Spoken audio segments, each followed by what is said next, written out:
이 말씀만 보면 굉장히 무겁습니다. 이 말씀 제목만 보면 와, 이 주의를 지금도 힘쓰고 있는데 항상 또 더욱 힘쓰라고 하니 이게 참 부담스럽다 할 수 있는데, 이 말씀은 우리에게 부담을 주는 말씀이 아닙니다. 그러나 우리에게 하고 싶은 대로 마음껏 하면서 믿기만 하고 그냥 즐기며 살아라, 절대 이런 메시지는 아닙니다.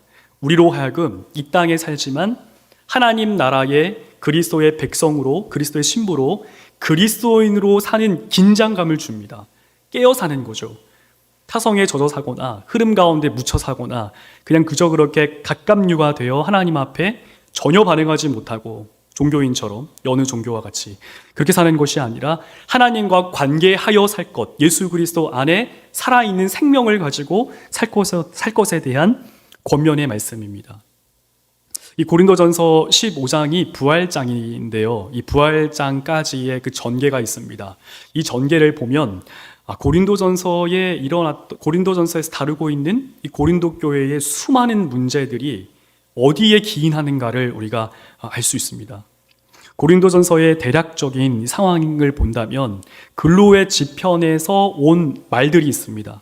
너희가 분쟁이 있다 함을 내가 들었다, 근로의 지편에. 그리고 소문이 들려요. 바울은 지금 고린도 교회에 있지 않습니다. 그래서 고린도에 편지를 쓴 것이죠. 근데 바울이 있는 지역까지 고린도 교회가 음행했다라고 하는, 세상 사람들도 하지 않는 이제 아버지의 어머니를 범한 그런 간음하는 그 근친상간의 음행을 고린도 교회에 있었다라고 하는 그 음란의 소문을 바울이 듣게 됩니다. 거기에 대해서 이제 바울이 이야기를 하고, 그리고 이 고린도 교회에서 쓴 편지가 있어요. 이 편지에서 이들이 바울에게 물어보는 것은 두 가지였습니다. 결혼에 대한 문제와 우상 제물을 먹는 데 있어서의 문제. 이 문제 외에 바울이 이들에게 언급한 것이 있는데요, 그 언급한 것은 불의한 자 앞에서 너희가 형제를 고발한다라고 하는 이 사건과 이 모임의 해로움, 곧 성찬을 무분별하게, 어떤 사람은 굶주린 상태에서, 어떤 사람은 너무 많이 먹어 취한 그런 상태의 성찬에 대해, 해로움에 대해서 이제 바울이 언급합니다. 이것을 바울이 쓴 고린도전서의 순서로 나열을 해보면요, 분쟁, 음행, 그리고 불의한 자 앞에서의 고발함, 결혼, 그리고 우상제물 먹음에 대한 것과 성찬에 대해 무분별하게 참여함으로 취하거나 굶주리거나, 이 5가지입니다. 이 내용이 첨예하게 상관이 되어 있어요. 바울이 쓰는 편지의 내용을 보면 이 바울은 이 당대 최고의 유대인 중에 유대인입니다. 글 쓰는 방식이 있어요. 당대의 시간에 한해서, 공시적 그 시간에 한해서 그 썼던 법칙들이 있었습니다. 이 바울이 쓰는 법칙이 이 반복을 사용해요. 이 내용과 이 내용을 연결했으면 훨씬 논리적인 것처럼 보입니다. 그런데 바울은 그렇게 쓰지 않고 마치 계단처럼 평행법을 가지고 사용을 합니다. 그래서 무엇을 근거로 해서 무엇을 말하려고 하는가를 그리스도인들에게, 고린도 교회 성도들에게 외치고 있어요. 그 중심에 있는 게 뭐냐면 불의한 자 앞에서 형제를 고발한다. 이 말 한 다음에 바울이 한 메시지가 있습니다. 그게 뭐냐면 너희가 천사를 판단할 줄을 알지 못하느냐. 고린도 교회 내 그리스도인들끼리 고발하는데 이 고발이 교회에서 일어나는 것이 아니라 교회의 어른이나 또 교회에 이 판단할 수 있는 그런 사람들을 통해 일어나는 것이 아니라 세상 법정의 섬에 대해서 바울이 언급하고 있어요. 야, 너희들이 천사를 판단할 줄을 모르느냐. 이 대단한 거거든요. 그리스도인들이 천군 천사에 대해 심판의 때에 판단할 것, 이것에 대해 바울이 말을 합니다. 이것을 중심으로 해서 음행을 위하여 사는 몸, 쾌락에 젖은 몸, 결혼에 대해서도 자기의 쾌락을 위해서 어쩌지 못하는 그 사람들에 대해서, 이 분쟁을 할 때 바울이 마지막 교훈하는 게 있습니다. 사람을 자랑하지 마라. 예수님 안에서 자랑하라, 이런 말씀을 하거든요. 사람 자랑함, 우상제물을 먹는 것과 이 해로운 모임, 그래서 성찬을 먹을 때 가난한 자들은 못 먹어요. 부유하고 그나마 권위 있는 자들이 엄청 많이 먹는 거예요. 많이 먹고 많이 마셔서 취한 상태. 가난한 자들은 낄 수도 없습니다. 어떤 의미에서 또 분쟁이에요. 이게 상관이 없지 않고요, 나를 중심으로 해서 내가 제일 중요하니까 내 육체를 위해서 음행을 저지를 뿐만 아니라 결혼 문제에 대해서도 내 육체를 위해서 결혼 문제에 대해서도 생각을 하고 나를 위해서 나를 중심으로의 분쟁을 일으키는 거예요. 사람이 중요하고 예수님 중요하지 않고 사람이 중요하고 내가 중요하니까 고린도 교회 내에 분쟁이 일어날 뿐만 아니라 믿음이 약한 사람이 우상제물을 먹음으로 인해서 상처받을 것 전혀 중요하지 않은 거예요. 이 사람들에게는. 내가 우상제물을 먹었을 때 저 사람이 나에게 시험을 든다? 하지만 우상제물 먹음이 예수 그리스도의 몸과 예수 그리스도와의 연합을 깨트리는 건 전혀 아니거든요. 현대의 판으로 바꿔보면 이렇습니다. 제가 만약 담배를 피면 여러분 충격받으시겠죠. 담배 자체가 문제가 되진 않지만 우리 한국 교회는 처음 선교사님들로부터 윤리적인 측면에서 담배와 술, 음주 가무를 금하는 것으로 했습니다. 이런 지식이 없는 사람이 그걸 봤을 때 또는 불편하거나 마음에 심란함이 있을 때 바울은 금하라고 그래요. 근데 고린도 교회는 그러지 않았습니다. 왜냐하면 내가 제일 중요했어요. 사람이 중요했어요. 내가 중요하고 사람이 중요하니까 내 육체가 중요하고 내 자신이 중요하고 사람과의 모임이 중요하니까 음행과 범죄함 뿐만 아니라 교회 내에서 지지 않고 교회 내에서 질서를 따라 판단받지 아니하고 세상 법정에 가 불의한 자, 하나님을 믿지 않는 자들에게 섬에 대해서 바울이 언급을 합니다. 그 바울이 해결책으로 주는 것이 12장부터 14장까지 해당되어지는 신령한 것, 곧 더욱 큰 은사를 구하라, 이 사랑을 구하라 라고 하는 이 말씀입니다. 이 말씀을 보면 이 5가지의 큰 어려움이 있는데 고린도 교회에 음행하고 분쟁이 있고 음행하고 또 불의한 자 앞에서 형제를 고발하고 결혼 문제와 또 우상제물을 먹는 그 문제에 대해서 뿐만 아니라 해로운 모임, 그리스도의 성찬을 나 중심으로 해서 무분별하게 가난한 자에 대한 배려 없고 무시하고 나를 중심으로 한 이 모든 것들, 이것에 대해서 바울이 권고하는 것은 너희가 신령한 것 알기를 원한다. 더욱 큰 은사를 구하라입니다. 사랑을 행하라가 아니라 사랑의 은사를 구하라라고 말씀해요. 그리고 그 사랑에 대해서는 13장 말씀에 기록되어 있습니다. 그리고 오늘 본문 말씀이 이어집니다. 왜 고린도 교회에는 이러한 일이 발생했을까? 왜 고린도 교회에 그리스도의 복음을 받은 지 얼마 되지 않았는데 예수님이 승천하고 20년 이후에 고린도전서 이 편지가 쓰여진 거거든요. 예루살렘 성전이 멸망당하기 전 예수님 승천 후 20년이니까 고린도 교회 이 전서를 기록했을 때의 당시의 고린도 교회에서 누렸을 법한 그리스도의 복음의 은혜는 엄청난 것이었습니다. 예수님 승천하신 지가 얼마 안 됐거든요. 많은 사도들과 복음 전도자들에 의해서 그리스도의 복음의 이 부활의 영광과 함께 그리스도의 말씀을 따라 삶이 얼마만큼의 경건의 유익뿐만 아니라 기쁨을 누리게 하는가를 이 사람들 알았습니다. 근데 왜 이 사람들은 나를 중심으로 내 생각과 또 내 뜻과 내 몸의 이 쾌락을 위해서 사람을 중심으로 하여서, 중요한 건 이 사람들이 예수님 밖에 있다고 바울은 말하지 않고 있다는 점입니다. 그리스도 예수 안에 있는 너희에게, 예수님 안에 있는 이 사람들이 결국에 이 사람들이 관심이 있는 것은 예수님 안에 있지만 예수님이 아니라 예수님 안에서 내 욕구와 욕망 채우기, 내 욕구와 욕망, 육체의 쾌락 채우기, 내 욕구와 욕망, 사람과 사람이 나눠져서 내가 세다, 네가 세다 분쟁을 다투고요. 분쟁이 일어나고 사람과 사람을 나누어서 가난한 자를 멸시하고 천대하며 그리스도의 성찬에까지 내가 중심이 되어서 마음대로 주무르는, 왜 고린도 교회에 이런 문제가 발생했을까? 사랑의 은사를 구하라, 더욱 큰 은사를 구하라, 신령한 것 알기를 원한다. 바울이 권면하는데 이것은 원초적인 근본적인 문제가 아닙니다. 사랑이 없어서 그렇겠죠. 물론 그렇겠습니다만 왜 이렇게 되었을까? 왜 가만히 있는데 고린도 교회가 이렇게 되었을까? 고린도 교회를 잘 보면 중간에 거짓 선지자가 왔다거나 중간에 어느 누군가에 의해서 미혹당했다거나 그런 내용이 없습니다. 갈라디아서랑 로마서와 또 달라요. 거짓 형제들, 거짓 선지자들, 너희를 미혹하는 자들, 이런 사람 없어요. 자연스럽게 고린도 교회 내에서 붕괴되기 시작하는 거예요. 오늘 고린도전서 1장부터 16장까지의 이 말씀을 제가 2주 동안 연구를 하고 오늘 아침부터 저녁까지 계속 연구를 하고 또 연구를 하고 또 묵상하고 또 묵상했습니다. 중간에 방해받는 것이 많았어요. 이게 뭐 갑자기 막 감정이 막 이렇게 올라갔다 내려갔다 하기도 하고, 심지어 조금 전에는 또 자막을 다 썼는데 자막이 잘못 저장을 하는 바람에 날아가서 또 다시 급하게 30분부터 50분까지 또 자막 쳐서 막 이게 막 분주한 거예요, 엄청나게.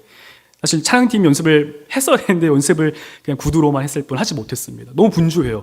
이게 왜 내가 이런 분주함 속에 이 말씀을 전하게 되었을까 고민하면서 이게 어쩌면 이 메시지가 너무나 강력하기 때문에, 제가 강력한 게 아니고요, 이 부활장에 해당되어지는 고린도전서 15장의 이 내용이 너무나 강력하니까 방해하는 걸 수도 있겠다, 마귀와 악한 영들이.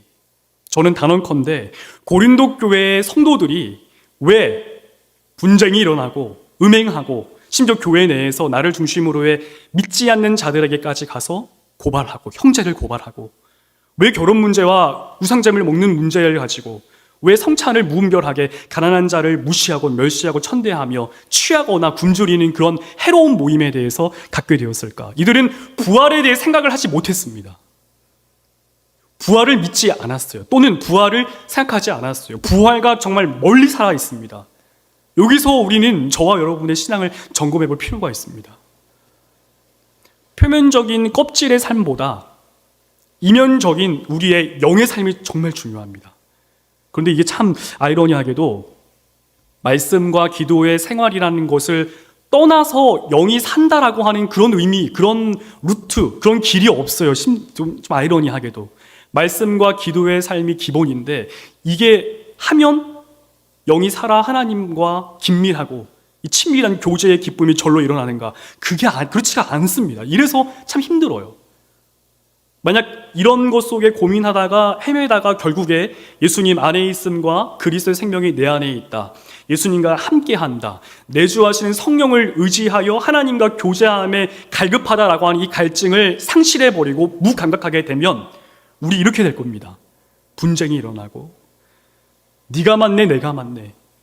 중요한 건 네가 맞네 내가 맞네 이거 중요하지 않으니까 서로 사랑해. 절대 그렇지 않습니다. 바울이 기준이죠. 바울이 전한 그리스도의 복음이 기준이 있어요. 그냥 무작정 사랑만 하라, 그렇지 않습니다. 기준이 있는 사랑인데요, 중요한 건 사람이 중심이 되어서가 아니라는 거죠. 내 육체의 쾌락을 위해서 내 몸을 쓰지 않는다라는 거예요. 고린도 교회는 그러지 않았습니다. 왜냐하면 예수님과의 관계가 끊어져서, 하나님과의 관계, 하나님 안에 있지만 하나님과의 교제함이 굳어져서 잠식되는 거예요. 분쟁이 일어나고 내 육체를 따라 살고. 형제인데 우리가 함께 예수 그리스도와 함께 그 보좌에 앉아 천사를 심판할 텐데, 이때 천사는 악한 영이겠죠. 사단과 함께 그런 권세를 가진 자가 믿지 않는 자들 앞에 서서 판단을 받으려 하고, 결혼 문제, 결혼할까 말까, 우상잼을 먹는 데 있어서 신앙이 약한 자 완전히 무시하는 거. 우상잼을 먹냐마냐 이 표면적인 게 무시할 수 없지만 바울이 말하고자 하는 것은 배려가 전혀 없는 거예요. 신앙이 약한 자에 대한 배려가 전혀 없는 거예요. 성찬에 대해서 그리스도의 한몸된 공동체에 대한 배려가 전혀 없는 거예요. 가난한 자는 무시당하는 게 십상이고 부유한 자만 계속 먹는 거예요. 생각 안 해요. 왜 이렇게 됐을까? 그 이유는 이 사람들이 죽은 다음에 부활에 대해서 믿지 않았거나, 죽은 다음에 부활에 대해서 감각이 전혀 없었거나, 죽은 다음에 부활에 대해서 무감각했기 때문입니다. 만약 우리가 죽은 다음에 우리가 어떻게 될까? 우리가 어떤 몸으로 부활할까? 죽은 다음에 부활이 정말 있을까? 라고 하는 이 생각에서 멀어진다면 고린도전서의 서두의 내용처럼 우리 신앙도 잠식되어져 갈 것입니다. 대놓고 이렇게 하진 않겠죠. 대놓고 막 분쟁 일어나서 막 싸워가지고 이렇게 하지 않겠죠. 대놓고 막 간음을 범하고 막 행음하고 막 육체를 그렇게 하진 않겠죠. 그러나 우리의 영은 썩어갈 거예요. 영은 죽어갈 것입니다. 이 바울이 주후 50년에 한 이 말씀이 생각보다 우리가 관심을 갖지 못하는 것 같습니다. 저부터 제가 15장에 대한 부활장이라고 하는 걸 잘 알고 있었습니다. 이 부활장에 대한 내용 역시도 이러이러한 거 잘 알고 있었는데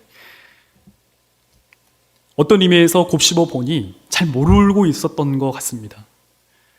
이 말씀이 의미하는 그 영광스러움, 이것 때문에 바울이 권면하는 항상 주의 일에 더욱 힘쓰는 자들이 되라. 그 앞에요, 내 사랑하는 자들아, 죽은 다음에의 그 부활 때문에 바울이 권면하는 삶, 죽은 다음에 반드시 부활할 그 영광 때문에 바울이 권면하는 분쟁하지 말고 음행하지 말고 불의한 자 앞에 형제를 고발하지 말고 결혼 문제에 대해서 우상잠을 먹는 거에 대해서 성차 안에 무분별하게 참여하는 이 모든 부분에 대해서 나 중심의 내 욕구와 욕망을 따라 살지 말고 그리스도 예수를 중심으로 그리스도의 말씀을 따라 다른 사람의 신앙의 유익을 위해 주를 위한 몸으로서 살아라라고 하는 이 메시지의 가장 강력한 근거이자 목적이 되는 것은 부활입니다.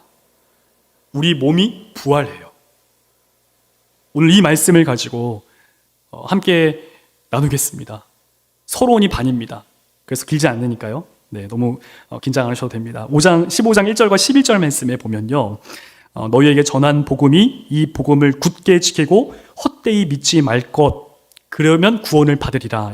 바울이 권면을 하는데 15장 12절 말씀이 바로 처음에 나타나는 문제입니다.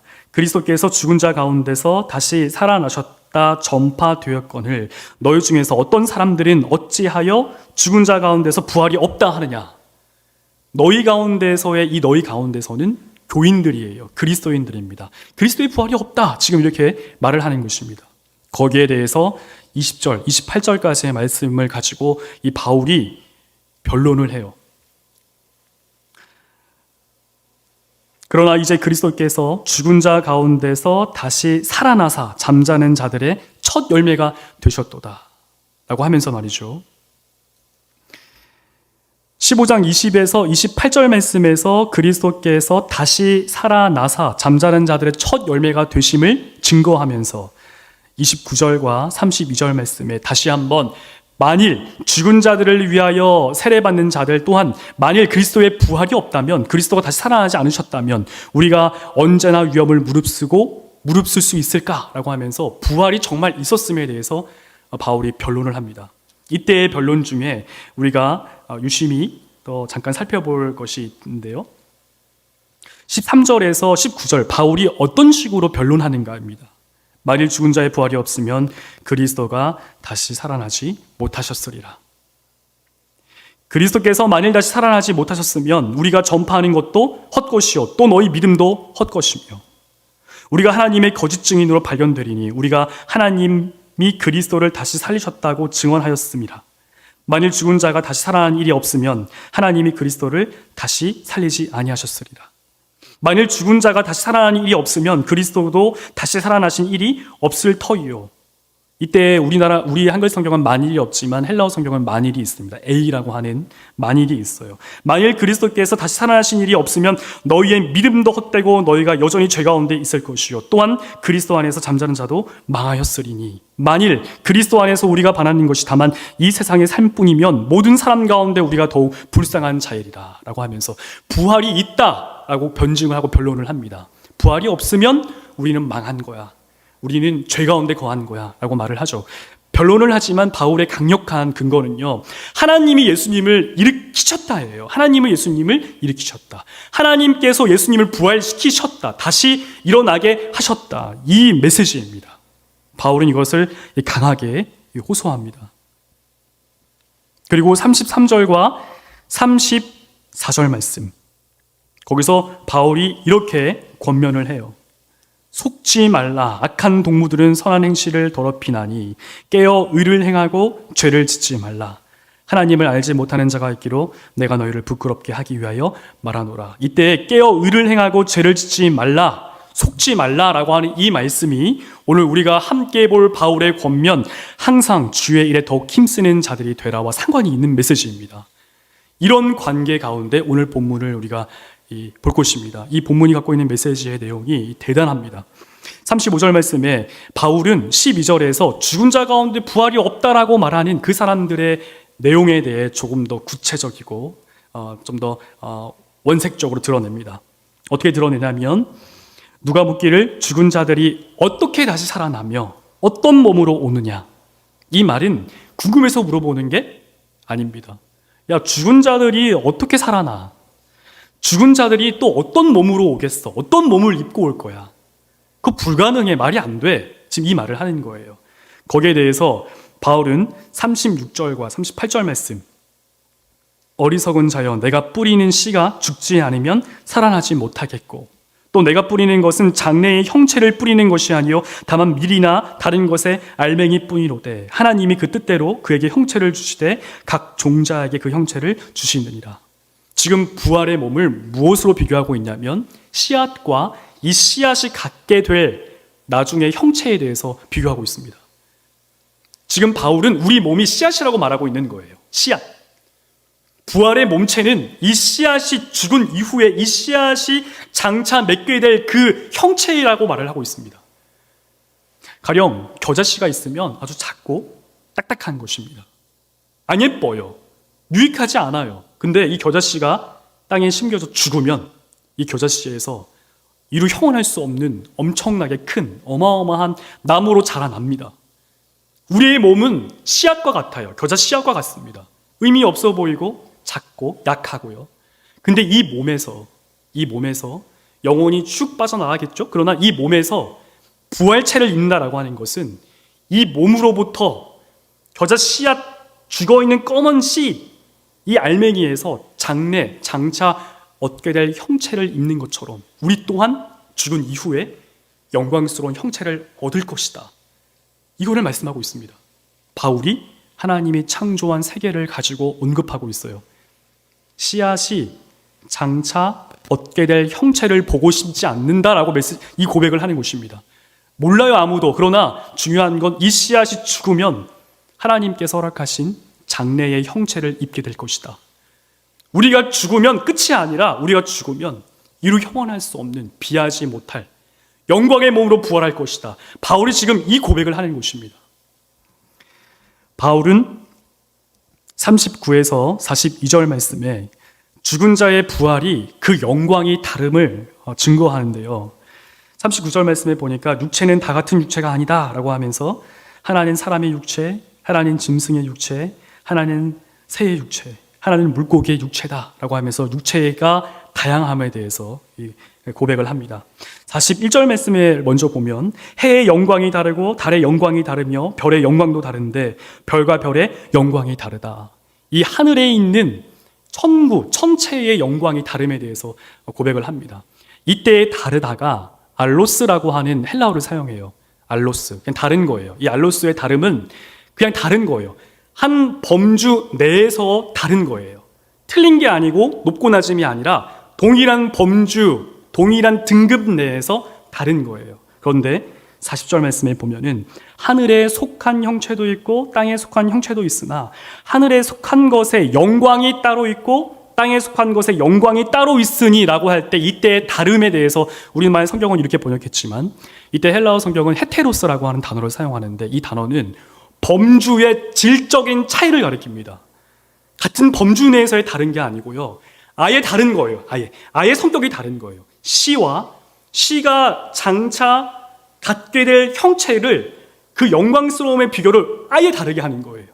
우리가 이 땅에서 받게 될 영광과 죽은 이후에 하나님 나라에 섰을 때 부활체를 입었을 때의 영광이 아예 다르다 지금 바울이 선포하고 있는 것입니다.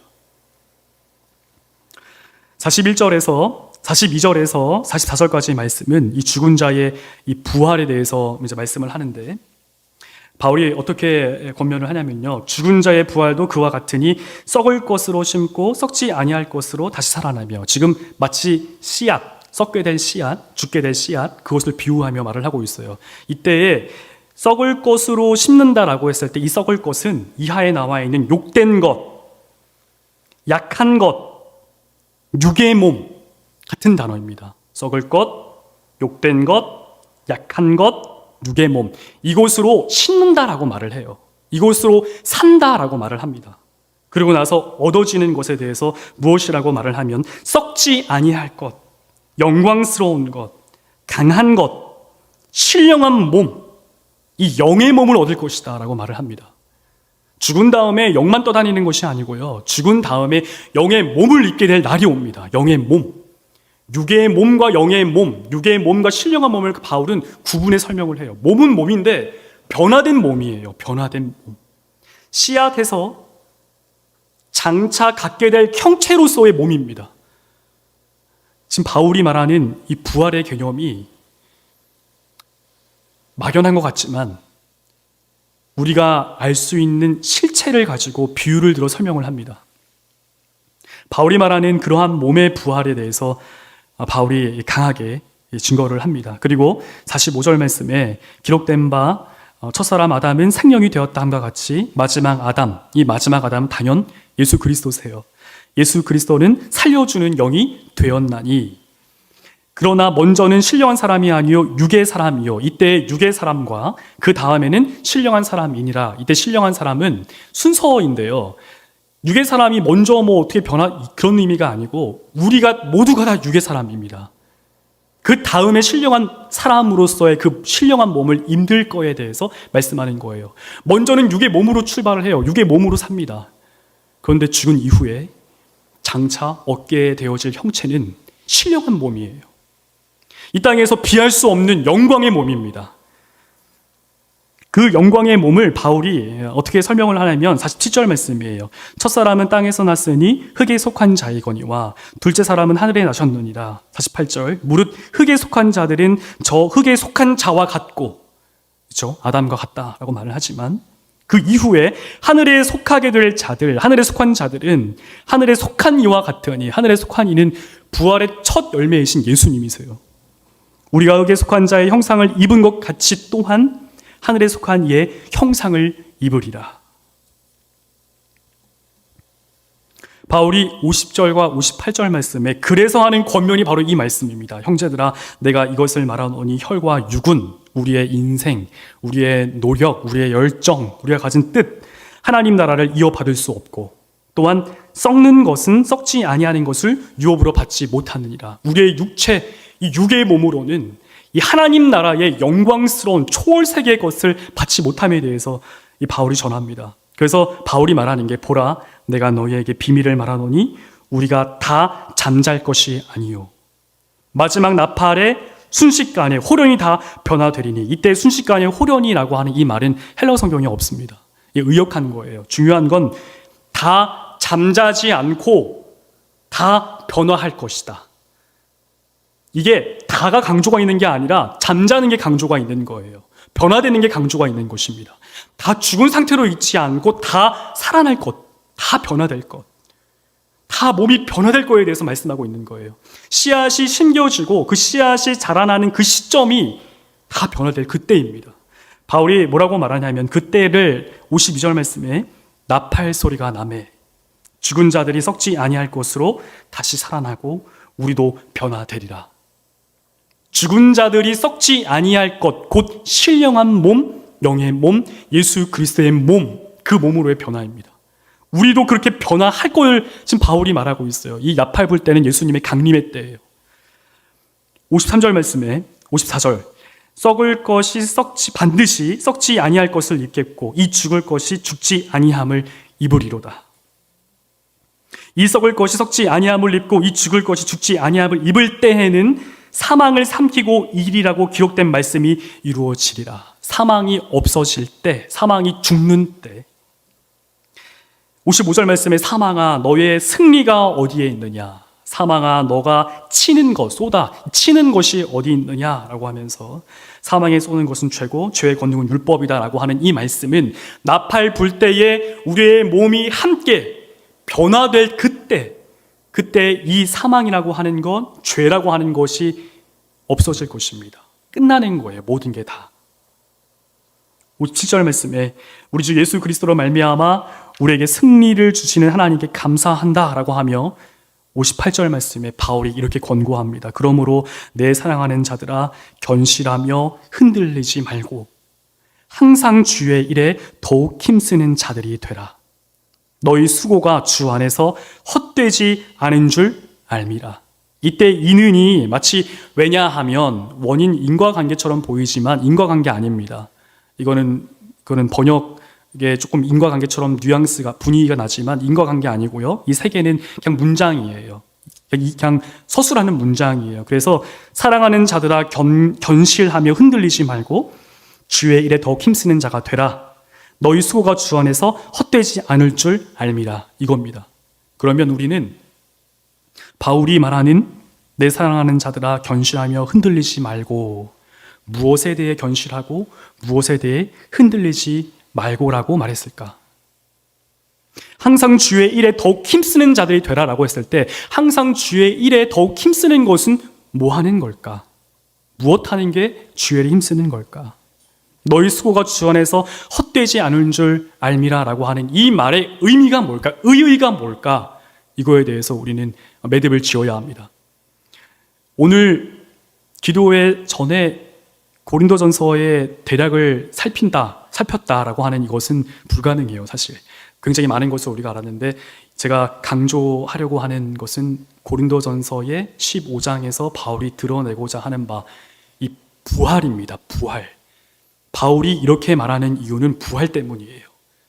견실하며 흔들리지 말라라고 했을 때 내 마음을 나를 중심으로 내 욕구와 욕망, 내 몸의 쾌락을 따라 살지 말 것에 대해 권고하는 것입니다. 예수 그리스도를 중심으로 예수님을 향한 내 몸으로 예수님을 위하여 내 옆에 있는 그리스도인들의 신앙을 위하여 살 그 삶에 대해 견실하고 흔들리지 말 거에 대해서 바울이 권고하고 있습니다. 바울이 항상 주의 일에 힘쓰는 자들, 더욱 힘쓰는 자들이 되라라고 했을 때 이때의 주의 일은 성경 보기, 기도하기, 예배 참여하기 많이 있겠죠. 봉사하기. 근데 이거는 곁가지에 불과하고요. 뿌리가 되어지는 것은 예수 그리스도를 중심으로 예수님을 본받아 살려는 삶에 힘쓸 것을 권고하는 것입니다. 바울은 두 번 4장 6절, 11장 1절에서 너희는 나를 본받는 자 되어라. 내가 그리스도 예수를 본받는 것 같이 너희도 나를 본받는 자 되어라. 이렇게 두 번 언급을 하거든요. 예수님 닮아가는 삶에 대해서 더욱 힘쓸 것, 예수님을 본받아 살 삶에 대해서 힘쓸 것을 권고합니다. 왜냐하면 이러한 삶이 헛되지 않기 때문입니다. 사람들이 말을 합니다. 나를 중심으로 내 몸의 욕구와 욕망과 쾌락을 중심으로 살지 왜 그렇게 유별나게 사는가? 견실하지 못하고 막 흔들리도록 사람들이 외치고 말을 하겠죠. 그때 바울이 하는 것은 반드시 부활하니, 반드시 이 씨가 장차 얻게 될 형체로 부활할 거니까, 썩어질 것이 썩지 아니할 것으로 부활할 거니까, 약한 것이 강한 것으로 부활할 거니까, 의미 없는 것이 의미 있는 것으로 부활하니까, 이 육의 몸이 영의 몸, 신령한 몸, 그리스도 예수의 몸으로 부활할 거니까, 그 몸으로 부활해 천사를 심판할 권세를 얻을 것이니까 이 땅에서 흔들리지 말라는 것입니다. 이 땅에서 견실하게 흔들리지 말고 이 땅에서 주의 일에 더욱 힘쓰는 자들이 되라고 권면하는 거예요. 부활이 있으니까요. 그리스도의 몸으로 반드시 부활할 것이니까요. 그 부활의 영광이 우리에게 입혀질 것이니까 말씀을 맺습니다. 고린도 교회의 성도들은 잠식되어지고 자멸한 상황 가운데 놓였습니다. 그 이유는 부활을 믿지 않았어요. 죽은 다음에 무언가 있을 거겠지, 이 정도일 것입니다. 어쩌면 저와 비슷합니다. 죽은 다음에 뭐 천국 가겠지, 이 정도예요. 죽으면 예수님 앞에 서겠지, 이 정도입니다. 근데 바울이 이 고린도전서의 16장까지의 전개의 그 흐름에 바울이 가장 클라이막스로 움켜쥐면서 호소하는 그 부분이 15장 부활장인데요. 이 부활장에서 바울이 호소하는 것은 죽은 다음에 어떤 일이 일어날지, 어떤 몸으로 나타날지, 오게 될지 관심을 가지라예요. 관심을 가지라. 이걸 보라입니다. 씨앗이 죽어, 씨앗이 썩어 반드시 갖게 될 형체. 우리의 몸이 썩어질 몸이 죽어 반드시 갖게 될 썩지 않을 몸. 육의 몸이 죽어 반드시 갖게 될 신령한 몸, 곧 예수 그리스도의 몸과 같은 그 몸. 그리스도의 보좌에 하나님 아버지께서 내게 나누신 그 보좌를 내가 너희와 함께 나누리라. 요한계시록에도 같이 기록되어 있는 말씀이에요. 저는 감당 못하겠는, 그건 우리 생각이고요. 그리스도인을 예수님이 높이시는 정도가 이게 조금 높이는 게 아니에요. 어마어마하게 높이세요. 그러니까 분쟁하지 말 것에 대해 권고하는 것입니다. 사람을 자랑하지 말 것을 권고하는 거예요. 예수님이 높이실 때 조금 높이는 게 아니라 그리스도께서 받으신 심판의 보좌를 아버지께 받은 것처럼 우리도 거기 안에 서게 하실 거기 때문에, 강한 몸으로 입혀질 것이기 때문에 그리스도 예수께서 권고하시는 것이 음행하지 말 것을 권고하는 것입니다. 육체의 쾌락을 따라 살지 말 것을 권고하는 거예요. 불의한 자 앞에, 믿지 아니하는 자 앞에 형제 고발하지 말라고 얘기하는 것입니다. 결혼 문제, 우상잼을 먹고 성찬에 무분별하게 다른 사람 무시하고 나만 중심, 내가 제일 중요, 이거 하지 말라는 거예요. 왜냐하면 죽은 다음에 예수님이 영원하지 않는 그런 몸에서 영원한 몸으로 부활시킬 거기 때문에, 이게 죽은 자들이 썩지 아니할 것으로 다시 살아난다 할 때 썩을 것이 썩지 아니함을 입고 죽을 것이 죽지 아니함을 입고 이렇게 이제 증거를 하는데요. 약한 몸이 강한 몸, 육의 몸이 신령한 몸, 이렇게 얘기하는데, 궁극적으로 바울이 증거하는 것은 이 몸은 예수님의 몸이에요. 예수님의 몸.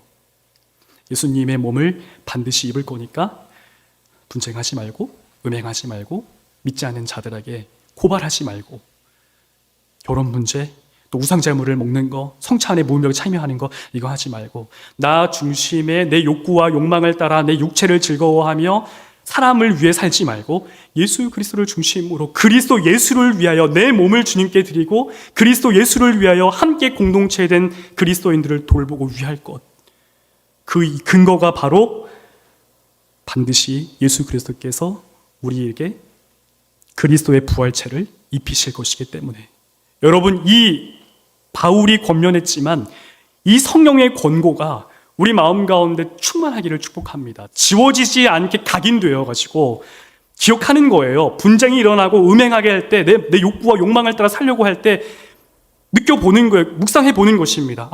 썩어질 것이 썩지 아니할 것을 입지. 씨앗이 심겨졌을 때 장차 얻게 되어질 그 형체의 영광스러움을 내가 이 땅에 살 때에, 그리스도의 뜻을 따라 쫓아 살 때에, 그리스도와 함께 살 때에, 예수님을 사랑할 때에, 그때 내 뜻을 꺾을 때에 주님이 내게 입혀주실 것이지, 이 부활의 소망이요, 이게 우리의 인생을, 우리의 삶을 바꿀 줄 믿습니다.